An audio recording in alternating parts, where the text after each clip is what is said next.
ഒരു കാര്യം പറഞ്ഞോട്ടെ, നമ്മൾ ഇതിനകത്ത് സർക്കാരിനെ ബാക്കിയുള്ളവരെ മാത്രം കുറ്റം പറഞ്ഞിട്ട് കാര്യമില്ല. ഇതിനകത്ത് നമ്മൾ അനുഭവിക്കുന്ന അല്ലെങ്കിൽ നമ്മൾ ചെയ്യുന്ന ഒരു വലിയ ക്രൈം ഉണ്ട്. നമ്മൾ ഈ പറയുന്ന വക്കീലിനെയും കോടതിനെയും പോലീസിനെയും ഒക്കെ കുറ്റം പറഞ്ഞാലും ആത്യന്തികമായിട്ട് ഇത് ചെയ്യുന്നത് നമ്മളാണ്, ഒരു മോബാണ് ഇത് ചെയ്യുന്നത്. അപ്പം ഈ പറയുന്ന നമ്മളിപ്പോ പറയുമല്ലോ കേരളത്തിന്റെ കരൽ അലിയിപ്പിച്ചു എന്ന്. ഇല്ല, കേരളത്തിന്റെ കരലൊന്നും അലിയിപ്പിച്ചില്ല.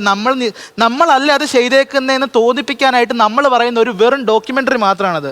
ഒരു മനുഷ്യനെ ആൾക്കൂട്ട വിചാരണയായിട്ട് ഇപ്പം സാറിന് അറിയാമായിരിക്കും, ബാവ കൊലക്കേസ് 2011 നടന്നിട്ടുള്ളത്. വോട്ടർ ഐ ഡി മേടിക്കാൻ, ആധാർ ഐ ഡി മേടിക്കാൻ പോയ ഒരു മനുഷ്യനെ പോസ്റ്റ് കെട്ടിയിട്ട് കൊന്നിട്ടുള്ള ആൾക്കാരുടെ നാടാണിത്. അതും ഒരു മോബ് മെന്റാലിറ്റി ആയിരുന്നു. മധുചേട്ടൻ മെന്റലി കുറച്ച് ഇതായിട്ടുള്ള മനുഷ്യനാണെന്ന് പറഞ്ഞു കേട്ടു. അയാൾക്ക് ട്രീറ്റ്മെന്റ് കൊടുക്കാൻ ബോധമില്ലാത്ത മനുഷ്യർക്ക് തല്ലിക്കൊല്ലാനുള്ള അധികാരം ഉപയോഗിക്കാം. അതുപോലെ തന്നെ SDPIക്കാർ ഈ മാനസിക ചൂഷണം ചെയ്ത് കൊന്നു കളഞ്ഞിട്ടുള്ള ഒരു ചേച്ചിയുണ്ട്. ഈ സോഷ്യൽ മൊറാലിറ്റിയിൽ മരിച്ചു പോയിട്ടുള്ള എല്ലാവരുടെയും ആത്മാവെന്നൊരു സാധനം ഉണ്ടെന്നുണ്ടെങ്കിൽ അവർക്ക് വേണ്ടിയിട്ട് ഈ ഒരു സ്റ്റേജ് ഞാൻ റെക്കമെൻഡ് ചെയ്യുന്നു. സെക്കൻഡറി ഈ സോഷ്യൽ മൊറാലിറ്റി കാരണം വൂണ്ടഡ് ആയിട്ടുള്ള മനുഷ്യരുണ്ട്. ഇപ്പം ഞാൻ അത്തരത്തിലുള്ള ഒരാളാണ്. എൻ്റെ ഒരു 18 വയസ്സിന് ശേഷം പെട്ടെന്ന് പണക്കാരനാകണം എന്നുള്ളൊരു ആഗ്രഹം കൊണ്ട് ഞാൻ എന്ത് ചെയ്തു, ഒരു തട്ടിപ്പ് കമ്പനിയിൽ പോയിട്ട് ജോയിൻ ചെയ്തിട്ടുണ്ടായിരുന്നു. അത് ഭീകര തട്ടിപ്പായിട്ട് എൻ്റെ കയ്യിലെ പൈസയും കൂടെ പോകാൻ തുടങ്ങിയ സമയത്ത് ഞാൻ അവിടെ നിന്ന് ഒളിച്ചോടാൻ തീരുമാനിച്ചു. അപ്പൊ പാമ്പാടിയിലാണ് ആ സ്ഥാപനം ഉള്ളത്, ഇപ്പൊ അതില്ല കേട്ടോ. അപ്പൊ ഞാൻ ഒളിച്ചോടാൻ തീരുമാനിച്ചു. ഒരു ഹർത്താൽ രാത്രിയിൽ ഞാൻ അവിടെ നിന്ന് ഒളിച്ചോടി. ഐ ആം യങ്, എനിക്ക് വലിയ ലോകജ്ഞാനമൊന്നുമില്ല. ഞാൻ ഹർത്താൽ ദിവസം കൈ കിട്ടുന്ന വണ്ടിക്കെല്ലാം കൈ കാണിക്കാൻ നോക്കി. അപ്പം അങ്ങനെ ഞാൻ നിസ്സഹായമായിട്ട് നടന്നു പോകണം. എൻ്റെ കണ്ടീഷൻ എനിക്കറിയാം. എനിക്കൊരു അമ്മ മാത്രമേ ഉള്ളൂ, ഒരു കുഞ്ഞനിയനേ ഉള്ളൂ, അച്ഛൻ മരിച്ചു പോയിട്ടുള്ളതാണ്. അപ്പം ഞാൻ ഫാമിലിക്ക് വേണ്ടിയിട്ടാണ് ഈ ജോലിക്ക് പോയത്. ഞാൻ അവിടെ ചീറ്റ് ചെയ്യപ്പെട്ടു.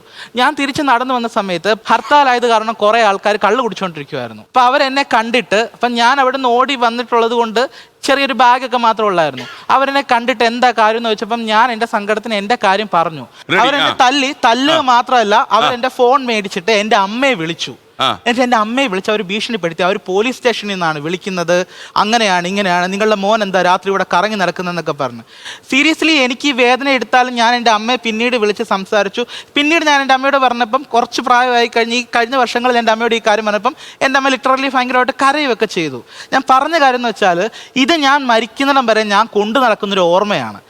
അവിടെ എന്നെ സഹായിക്കേണ്ട മനുഷ്യർ, അവിടെ ഹർത്താലായിട്ട് എന്നെ കഞ്ഞിക്കുഴി കൊണ്ടുവിടേണ്ട അഡൾട്ടായിട്ടുള്ള ആളുകൾ എന്നെ അവർ ഉപദ്രവിക്കുക ചെയ്തിട്ടുണ്ടായിരുന്നത്.